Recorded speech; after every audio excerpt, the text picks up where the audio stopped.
हिम्मत नहीं है। एक पत्रकार बोल रहा है चलो भाई इसको हटा दो।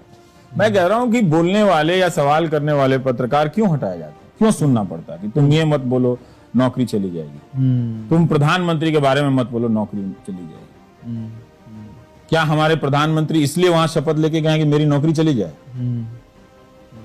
जिस दिन चली जाएगी पता मैं क्या करूंगा, टी शर्ट पहनूंगा, लिखूंगा प्रधानमंत्री के द्वारा हटाया गया भारत का पहला पत्रकार, वही पहनूंगा जिंदगी भर। पर वो खुद भी तो नहीं लेते होंगे नौकरी, वो उनके इर्द गिर्द जो लोग हैं वो स्ट्रेस में आके जो पावर का सिस्टम बनता है ना और जो कल्चर बनता है ना, उसकी रिस्पॉन्सिबिलिटी एक जगह जाकर फिक्स होती है। वो प्रधानमंत्री ठीक है ना, नहीं प्रधान सेवक है वो। हाँ नहीं, वो तो प्रथम सेवक तो नेहरू जी ने कहा था, उनका कोट नहीं है ये। हाँ, यहाँ पे कुछ नेहरू का लिखा हुआ है कि लोग मुझे भारत का प्रधानमंत्री कहते हैं, लेकिन यह अधिक उचित होता यदि वे मुझे भारत का प्रथम सेवक समझते। ऐसी कोई बात आजकल तो नहीं कर रहा है। I think you are the only journalist, आज के जो जर्नलिस्ट देखेंगे, प्राइम टाइम जर्नलिस्ट जो बचे हैं, उनमें आप हो जिन्होंने रूरल अफेयर्स को इंटरेस्टिंग बनाया लोगों को समझने के लिए। हाँ, मुझे चाहता है क्योंकि मुझे आप में भरोसा है कि अगर मैं आपको ठीक से किसानों की समस्या को बता दूं, आधार के फ्रॉड को बता दूं, तो आप समझ जाएंगे। आप अभी तक दो कारणों से नहीं समझ रहे हैं कि एक आपने परसेप्शन बना लिया है और दूसरा मैं आप तक नहीं पहुंच पा रहा। लेकिन मुझे फिर भी आप में तब भी भरोसा है कि आप मुझसे नफरत करते हैं। अगर मैं आपकी बात करूंगा तो आप सुनेंगे।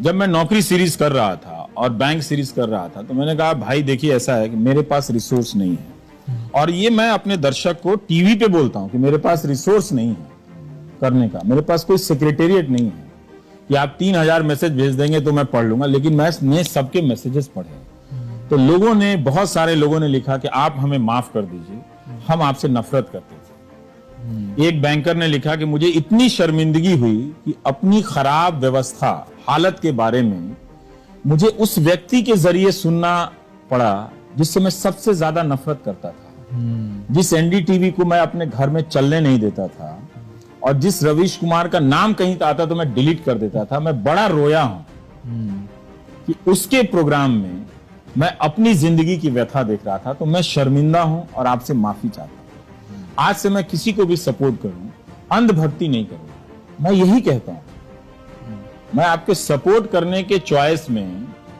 दखल नहीं दे रहा, क्योंकि आप अब भारत की राजनीति में फंस गए, गिरना आपको गड्ढे में,